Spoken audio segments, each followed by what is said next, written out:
What is up? What is up, YouTube? How y'all doing? We had to start our live stream over Katt Williams. I've been rocking Katt Williams all day, man. Katt Williams dropped hidden knowledge bombs. These are bombs, y'all. These are gonna be some bombs. Katt Williams is dropping bombs. I wasn't always into all this stuff, but as I get older, I'm starting to realize that, man, some of this stuff, you start checking out Joe Rogan, dog, you going to open your mind to some new and improved stuff. So y'all hit that subscribe button and hit that bell, baby. And let's check this video out. Williams just revealed. It's not really about knowing anything. It's about where to go to get the information. He's unlocking ancient secrets and dropping knowledge bombs that will leave you stunned. Even Tesla says that this is where he came to get the information. From Nikola Tesla and where he took his knowledge from, to the mysterious device the Anunnaki wear on their wrists, to the real purpose of the pyramids and hidden technologies. People were coming to this region for their information and their knowledge and their things that were forbidden. And these were the highest of human civilization. Let's dive in and uncover what Katt has to share. Holy sh**. Is this weed talk, Joseph? No, this is so legit. He says, this weed talk, Joseph? I don't know what Stephanie's doing, but I think I gotta switch the comments too. Play the video, switch the comments. You look sleepy. Try and give Stephanie something to do before she fall asleep. Poor thing. Here we go, y'all. Here we go. Katt Williams makes a compelling argument about the true sources of ancient wisdom, suggesting that the ruins of temples and churches were not merely places of worship, but pivotal centers of education and knowledge transmission. If you were to read like thousands of books about people that knew a bunch of like you start finding out that it's not really about knowing anything. It's about where to go to get the information. So like when we look at all the ruins all around the world, like we're not seeing ruins of colleges and universities and all of that. We're seeing temples and synagogues and churches. Historical research supports this view, as many ancient temples around the world, such as the Library of Ashurbanipal in Mesopotamia or the House of Life in ancient Egypt, were indeed centers of learning, storing vast collections of texts and serving as educational hubs where knowledge on various subjects, including agriculture and astronomy, was imparted. Yet, this brings us to a deeper, more enigmatic question. Where did this information originate? Indeed, priests and scholars of ancient times passed their knowledge on to others. But who were the original custodians of this wisdom? Who were the first teachers? This question probes the very roots of human understanding and civilization. Ancient myths often attribute this knowledge to divine sources or celestial beings. Consider the Sumerians, who credited their knowledge to the god Enki, or the Egyptians to Thoth, the god of wisdom and writing. These figures are portrayed not merely as deities, but as pioneers of knowledge, who handed down essential information that formed the basis of these advanced societies. Such narratives, while steeped in mythology, may symbolize early humans' attempts to explain the acquisition of complex ideas and technologies that seemed beyond the reach of ordinary human ingenuity at the time. 100% of the writings across the world, whoever said anything about space or the universe or what was out there, why were all of them correct? It's not even possible. Like, how did they know that Mars was the red planet, and why was it a worldwide fact? Planetarily, that Saturn had rings, like, based upon what information? Because nobody worldwide is disagreeing. Expanding on Katt's observations about cosmology, it's fascinating to consider the astronomy. And that's deep right there.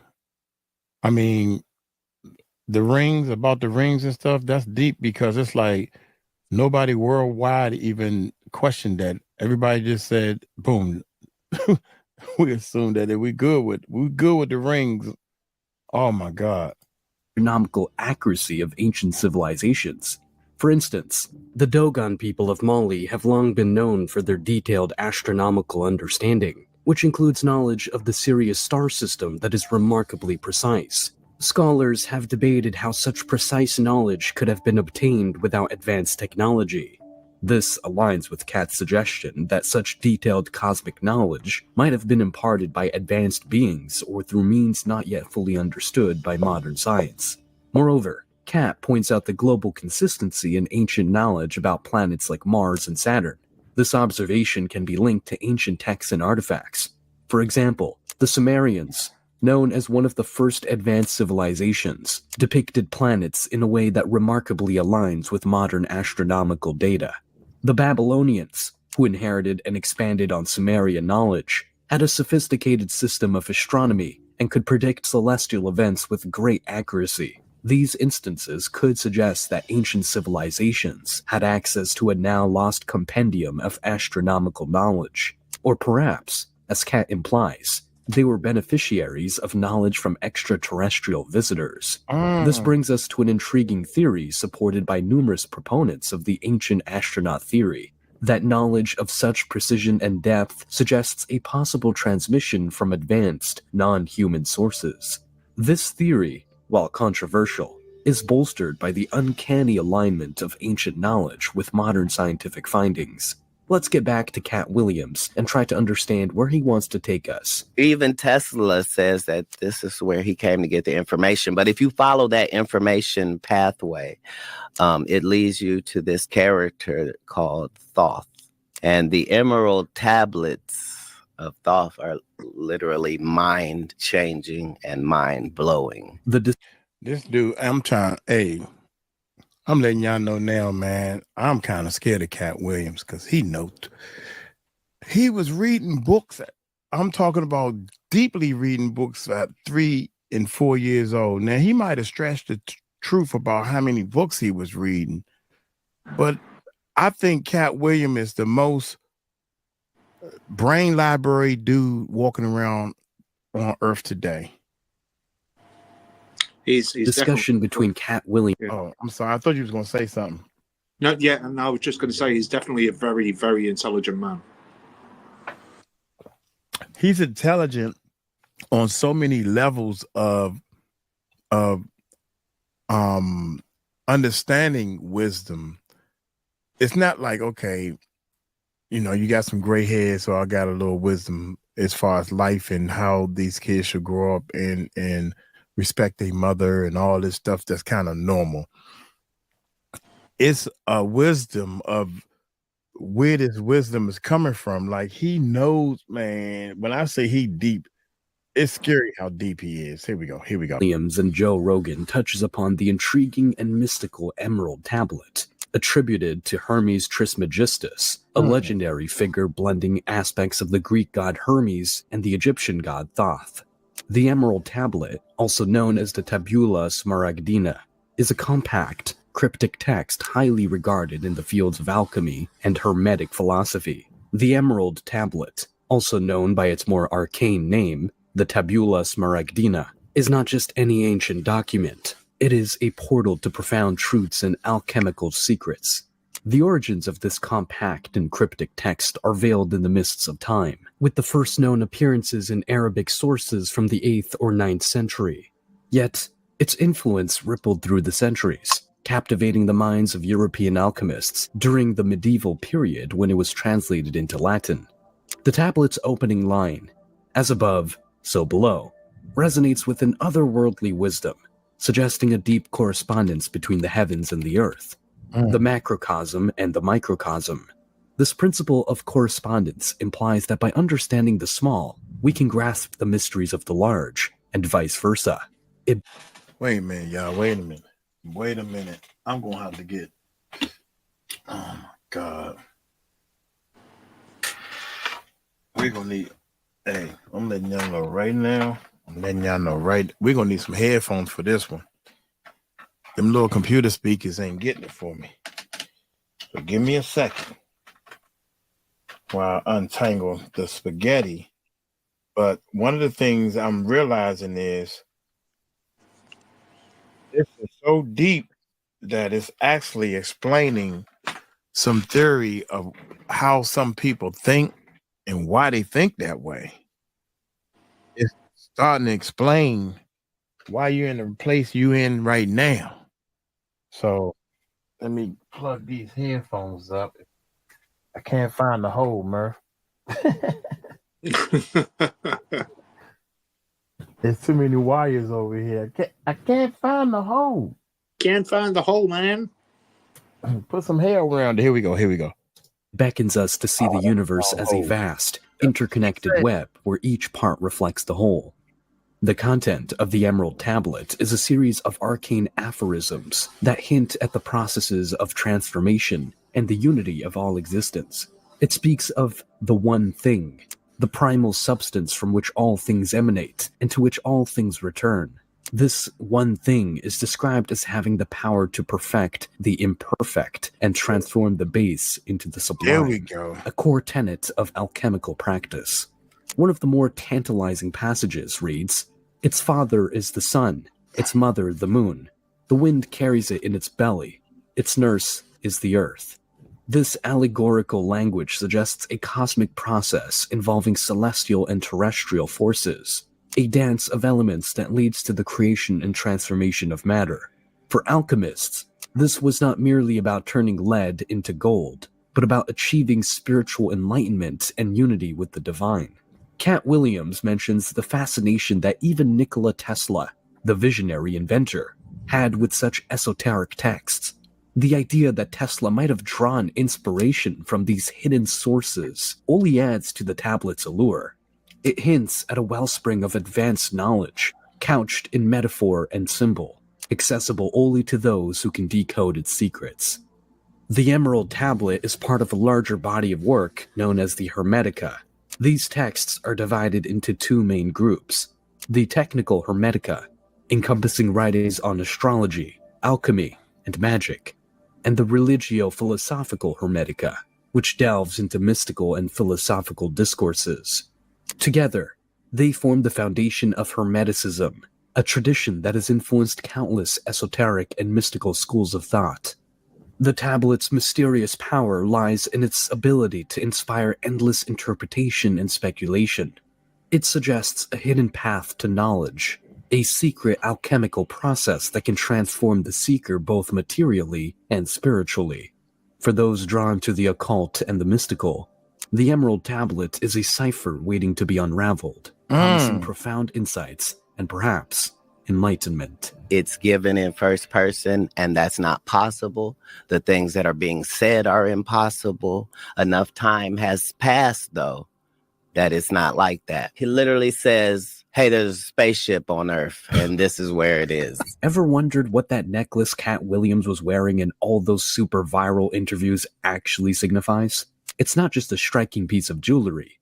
It holds a secret that ties back to ancient and mysterious origins. Here we go. Katt Williams, in a moment of revelation, shared with Joe Rogan the fascinating story behind his unique necklace, dispelling common assumptions and diving into the realms of ancient lore and forgotten technologies. This is that thing that you see that all the Anunnaki guys that have that look like a wristwatch, and they always have it, and you're always trying to see what that is. Yeah, what is that? It is a time, it's a compass. It's a time-keeping compass.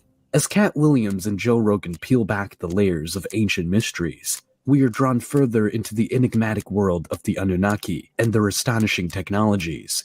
The Anunnaki, often depicted in ancient Mesopotamian carvings, are shrouded in intrigue. These deities, revered by the Sumerians, Akkadians, and Babylonians, were said to have descended from the heavens, bringing with them unparalleled knowledge and advanced technologies.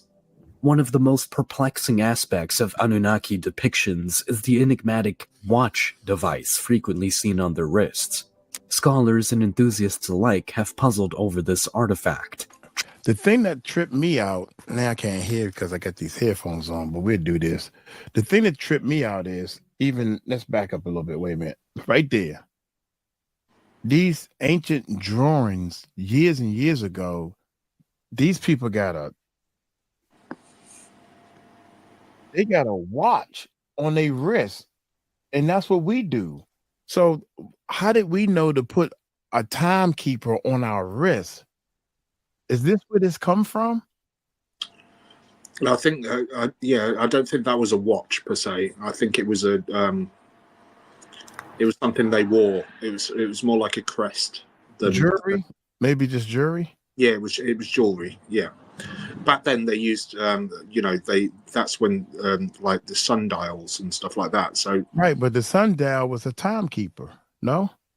yeah, of course it was. But you can't have a sundial on your wrist because you're always moving. The sundial has to be in place. So they just put that there in the picture only, maybe? Perhaps. Yeah. Yeah, okay. All right. But I know one thing, that eagle head and stuff is all this stuff is spooky. If you don't understand the reason why all this is going down like that.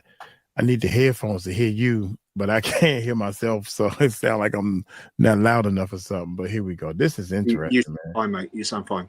Okay. Anunnaki depictions is the enigmatic watch device frequently seen on their wrists. Right. Scholars and enthusiasts alike have puzzled over this artifact, trying to decipher its true purpose. Was it merely symbolic, or did it serve a functional role far beyond our current understanding? Katt Williams suggests that this device was a timekeeping compass, a tool that combined the functions of a clock and a navigation instrument. Imagine possessing the ability to measure time precisely, while simultaneously navigating the vast landscapes with perfect accuracy. Such a device would have granted its bearer immense power and control, allowing them to traverse great distances and return unerringly. The Anunnaki themselves are cloaked in mystery. Ancient texts describe them as godlike beings who bestowed civilization upon humanity. They are credited with teaching the Sumerians advanced agricultural techniques, astronomy, mathematics, and even law. But who were they really? Some theories propose that the Anunnaki were extraterrestrial visitors, beings from another world who brought their advanced knowledge to Earth. Others suggest they were highly advanced humans or demigods, their wisdom and technology remnants of a lost epoch. Numerous ancient artifacts support the existence of the Anunnaki and their technologies. Clay tablets, cylinder seals, and carvings depict these beings with remarkable consistency. The watch device is one of the most intriguing elements, appearing in various forms and contexts. Could this device have been a gift from the gods? It's funny how I mean, if you look, go ahead. No. I don't want to interrupt you, Mike. I can't tell. You go first. I'll respond. You started interrupting as soon as I stopped it and started saying something. So go ahead. No, I want to hear what you got to say. There's a delay. So some people, Linda's saying that she's seen some history stuff on it, and I apologize if I'm wrong. I apologize because you're right. I forgot all about the delay. I apologize. I thought maybe you don't hear the delay. You should hear me start talking right then and there. But I delayed when I hit the button. But it's all good. Anyway, that's what I was talking about, Murph. I mean, what made me stop it a while back was because of this watch that's on this person's hand way back in the day, and it's a drawing. And then all of a sudden we wear these watches on our hand, on our wrist. On our wrist. Yeah, no. I'm in agreement with that. I just don't get how it would work. That was my only.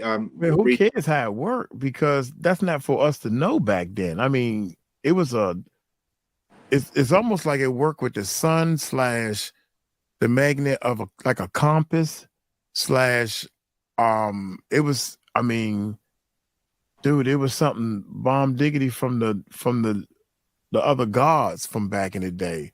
That it ain't. It's not even designed for us to know how the damn thing worked for right now. Who cares how it worked? Did it work? Yeah, it must have worked. They wore it on their wrist. It'd be pretty cool if we knew how it worked, though. Yeah, it would be cool. Shit, it'd be cool if we knew how the devil and the God work. If he gave us a sign or anything, that'd be cool. It'd be cool if we can figure out like that movie with before somebody commit a crime. Do you reckon aliens came down and gave it to them? I believe. You know what I believe? This is what I believe. I believe history repeats itself. I think all this happened once before, and not just all of us. But I think that the world end and it start all over with nothing. We ain't got nothing. We got birth of a person, and we develop and we learn more stuff, and we get bigger. We start the negativity stuff. We capture people or whatever the case may be, and now we are so advanced.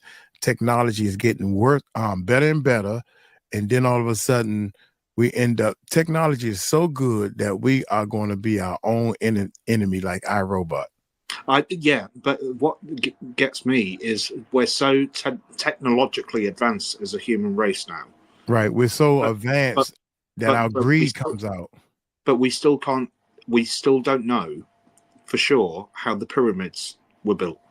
Right. We don't know, and we would never know. But they figured something out back then that made them advance. And these pyramids, when the world was destroyed, everything was destroyed except for the pyramids. Like, for example, we might I don't know. I'm just saying everything is going to be destroyed in the world because we're going to do something stupid. And everything is destroyed except for, let's say, these drones. Now the pyramids will be there, and the drones. Somebody's gonna find a drone. They're gonna find out how to charge it, and it's like, how the hell they get this thing to go up in the air? And I ain't talking about the little drones that we have as toys. I'm talking about a big drone that a human being can fly on. They're gonna find that and put some gas in the thing and make the thing work. It's like, wow, how did they do this? Because they're gonna be probably in an advanced level of getting horses to pull a daggone buggy. I'm sorry. I had to interrupt. What's going on with Scotty Jesso? Mods, can you please handle this? I've already timed him out once. He's all caps in the chat. I've timed him out once, and he's coming back all caps in the chat. So mods, this is one that you guys please. All right. Well, y'all handle that. We're gonna continue watching because I done lost my chain of thought. That's deep. A tool that enables the watch device is one of the most intriguing elements, appearing in various forms and contexts. Could this device have been a gift from the gods? A tool that enabled its users to manipulate time and space. Consider the ancient Sumerian. Now, is this a tool that they can use to manipulate? This is what he's saying. Time and space. Maybe it was a tool they can use to manipulate time and space. That's deep right there. What do you think, Murph? Yeah, I think that everything that they're saying is fascinating. I love all of this history and stuff like that. I just want to know how it all. I think it's instinctive in me to want to know how everything worked. I think everybody want to know how it works. That's a given. It's just, yeah, because it's just like there was no kind of technology back then. So I just and people like Linda in the side chat, if you've seen all of this stuff, like you've been saying in the side chat that you've watched stuff on the History Channel and stuff, I'd be fascinated to know where you've watched it so that I can go and research it myself and watch it. Yeah, I bet you any amount of money this will bring in a lot of viewers, stuff like this, and getting to the theory of it and stuff. Terms and contexts. Could this device have been a gift from the gods? A tool that enabled its users to manipulate time and space? Consider the ancient Sumerian king list, a chronicle that lists kings who reigned for impossibly long periods, spanning thousands of years. Some interpret this as evidence of the Anunnaki's influence, suggesting that these kings were, in fact, Anunnaki rulers who possessed longevity through advanced technology or knowledge. Katt Williams's necklace serves as a modern homage to these ancient devices, symbolizing a bridge between the past and present. It hints at the possibility that humanity's understanding of time and space is still evolving, and that ancient civilizations may have possessed knowledge that we are only beginning to rediscover. Theories about the Anunnaki and their technologies. Can you imagine that? Dude, how in the hell did they build these pyramids? I'm telling you, it's aliens, mate. It's aliens. How in the... Did you see... It is funny, I remember being in elementary school, and I was talking to the teacher and asking the teacher, how did they get them big rocks up there? Because we watched a video, and they were saying they had some heavy duty machines, right? And they trying to what they trying to redo something. I don't know. I was so young. And they trying to put these big old boulders on top of each other. Like, you ever see that picture? It's a picture where you got the two boat and you got this big boulder on top. And we got mega machines and we couldn't get it done. And they was like, we using the best equipment we have, and our equipment is struggling. As a kid, that's all I remember was the equipment is struggling. So how did these people that don't even have an engine, a combustible engine, how did they get those big rocks on top of each other like that? It doesn't make any sense, does it? Right. So, and to this day, that question still stands. How did they do it? And oh my God, we could use 50,000 pulleys and understand, if you're trying to lift something real heavy, you can do a couple of pulleys and you pulling for a long time, but it's raising up real slow. But you getting that heavier weight up, like leverage or whatever. That's deep, man. Is still evolving, and that ancient civilizations may have possessed knowledge that we are only beginning to rediscover. Theories about the Anunnaki and their technologies continue to captivate the imagination. Some researchers believe that remnants of this advanced knowledge can be found in sacred geometry, pyramids, and other ancient structures. These monuments, with their precise alignments and sophisticated construction, suggest a deeper understanding of the cosmos. What if the stories of the Anunnaki are not mere myths, but remnants of a forgotten history? What if their technologies, like the timekeeping compass, hold the key to unlocking new dimensions of understanding? But then, the conversation takes a surprising turn, diving directly into the mysteries of the pyramids of Egypt. Watch what Katt has to say next. It will make you wonder. That's on my bucket list, man. I want to go. I got to see for myself, man. That's on my bucket list, man. So, Lord, please give me all the subscribers and viewers. So if y'all want to see, y'all want me to video and tell y'all what I see, hit that subscribe button, hit that bell, and watch these videos. Because I want to go and I wait to the end. I wait to the end and break it all down. The conversation takes a surprising turn, diving directly into the mysteries of the pyramids of Egypt. Watch what Katt has to say next. It will make you wonder. No people built the pyramids. No people? No. Who built them? No people built the pyramids. And if you look around the world, you see certain telltale things that let you know that advanced machinery was in usage. This whole thing where slaves are stronger people is a fallacy. We like to believe that slaves are stronger. Slaves are weaker because they don't eat the right food and they live a terrible life. Katt Williams' claim. Facts. They getting beaten. They work it. Well, they strong. Well, they get stronger. I think I don't know. I'm not trying to go against Katt Williams. Definitely ain't trying to do that. But I think their body and their strength and their mind is stronger because they have less nourishment food, and they have to do more exercises on a daily basis. What do you think, Murph? I think that you're right in one sense. I think that mentally you become stronger because you're right. having with so much more. Right, but being mentally strong doesn't make your body more fit.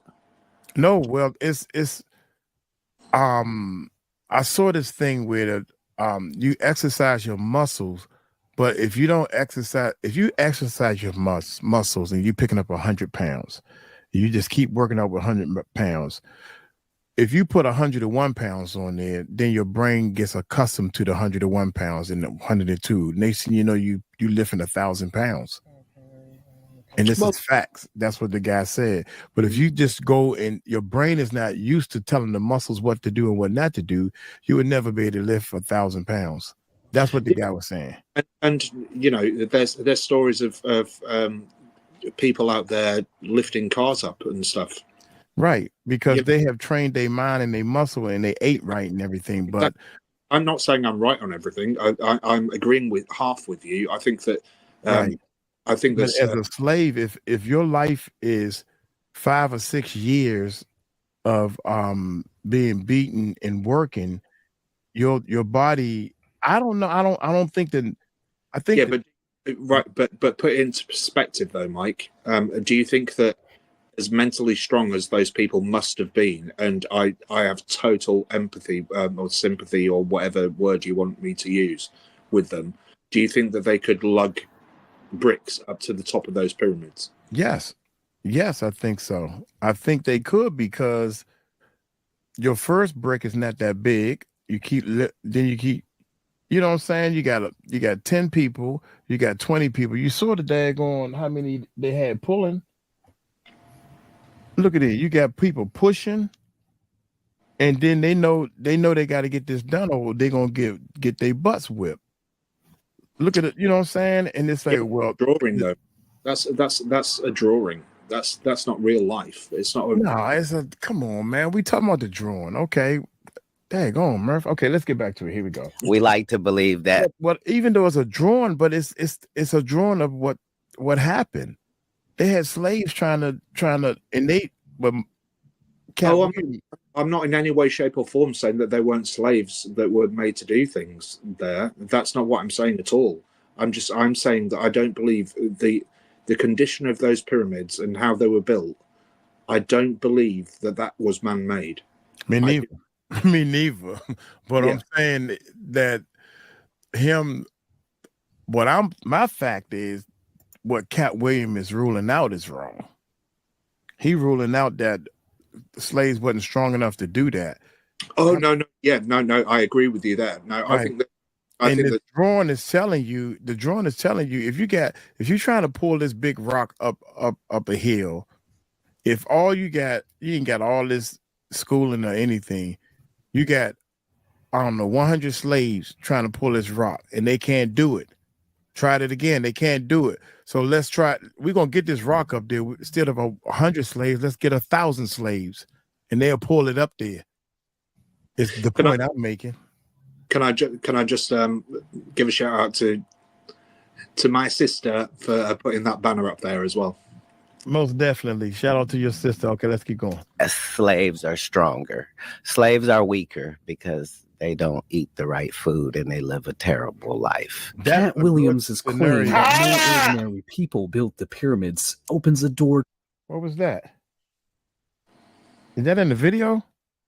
Was in usage. This whole thing where slaves are stronger people is a fallacy. We like to believe that slaves are stronger. Slaves are weaker because they don't eat the right food and they live a terrible life. Katt Williams' claim that no ordinary people built the pyramids opens a door to a world of ancient wonders and advanced technologies. His assertion challenges the traditional narrative, urging us to reconsider the capabilities and conditions of ancient builders. The idea that slaves, often believed to be the primary labor force behind these colossal structures, were actually weaker due to poor living conditions, adds another layer of complexity to this ancient mystery. Katt's statement about advanced machinery being used in ancient times is both provocative and thought-provoking. If we look around the world, from the pyramids of Giza to the temples of Pumapunku in Bolivia, we see evidence of precision cutting and moving of massive stones that modern technology would struggle to replicate. The exacting measurements and alignments found in these structures suggest the use of sophisticated tools and knowledge. Consider the intricate stonework of Pumapunku, where massive blocks of stone are cut with such precision that they fit together seamlessly without mortar. Similarly, the Great Pyramid's construction, with its enormous blocks of limestone and granite, some weighing up to 80 tons, challenges our understanding of ancient engineering. How were these stones quarried, transported, and assembled with such accuracy? The answer might lie in the forgotten technologies and wisdom of ancient civilizations. The conversation takes an even more intriguing turn as Katt explains. We've been led to believe that this is how much they worshipped their dead bodies. But the evidence doesn't show any of that. Like when you see inside, when they have those intricate carvings and paintings and stuff in gold and stuff, you have to remember this is in a windowless room, folks. There's no candle soot. There's no, this, it's clearly a power plant and built specifically for that location on this planet. This statement invites us to reconsider the purpose of the pyramids. Traditionally viewed as monumental tombs, the lack of soot on the walls in windowless rooms indicates that the ancient Egyptians did not use conventional lighting methods such as torches or candles. This raises the question, how did they illuminate these intricate interiors? Katt's suggestion that the pyramids functioned as power plants offers a tantalizing alternative. Katt continues. What do you think it was powered by? The hot water springs underneath it. The concept of using hot water springs as an energy source for the pyramids hints at an advanced understanding of geothermic energy. Hold up. This is what I was going to say. I think they had to build this pyramid in order to get the right levels and stuff to use water pressure that's locked in some kind of way, or steam or whatever, to make stuff move stronger than a locomotive engine and stuff like that. Does that make sense, Murph? Yeah, to a certain degree. I'm still trying to work it out myself, to be fair. Yeah, the pressure. Look at the water. See how the water on each side, and if the water goes down low enough and under enough pressure, it's going to push, like hydraulics or something. They had, for lack of a better word, way better advanced on hydraulic machinery than we do. If you understand, look up, if you understand the theory of hydraulic, because you know my little yeah, I know what we're talking about. My red hoe out there works on hydraulics. So they're using a hydraulic system to try and pull up the rocks. Right, but they're using water as still a hydraulic fluid. Yeah. That's all. That's the best thing, and it's nowhere near the explanation, but it's close to the theory, is what I'm trying to say. This idea aligns with theories suggesting that the pyramids were built with a specific energy source for the pyramids, hints at an advanced understanding of geothermic energy. This idea aligns with theories suggesting that the pyramids were built with a specific knowledge of Earth's natural energy grid, possibly utilized to generate power. The intricately carved hieroglyphs and paintings inside the pyramids, created without any visible means of lighting, further support the notion of advanced technology. The precise and complex nature of these carvings implies that the ancient Egyptians had access to light sources far beyond our understanding. This leads us back to the Anunnaki and their supposed advanced technologies. If the Anunnaki did share their knowledge with early humans, it is conceivable that such knowledge included the use of advanced machinery. The watch device, a timekeeping compass, hints at a level of technological sophistication that could extend to construction methods and tools. The Anunnaki, known for their supposed mastery over time and space, might have also imparted techniques for manipulating massive stones and achieving precise alignments. The notion of advanced machinery is not limited to Egypt. Around the world, ancient sites exhibit signs of high technology. The stone structures of Easter Island, the megalithic temples of Malta, and the intricate carvings of Angkor Wat all point to a global phenomenon. Yes. Could it be that a shared, advanced knowledge once existed, only to be lost or hidden over the millennia? These enigmatic sites, scattered across the globe, challenge the conventional understanding of our ancestors' capabilities. Katt Williams' insights compels us to re-examine historical narratives. If slaves, weakened by harsh conditions, were not the primary builders, then who were? Skilled artisans and laborers with access to advanced knowledge and tools? Or perhaps a more enigmatic answer lies in the involvement of beings like the Anunnaki, whose influence and technologies remain a subject of speculation and wonder.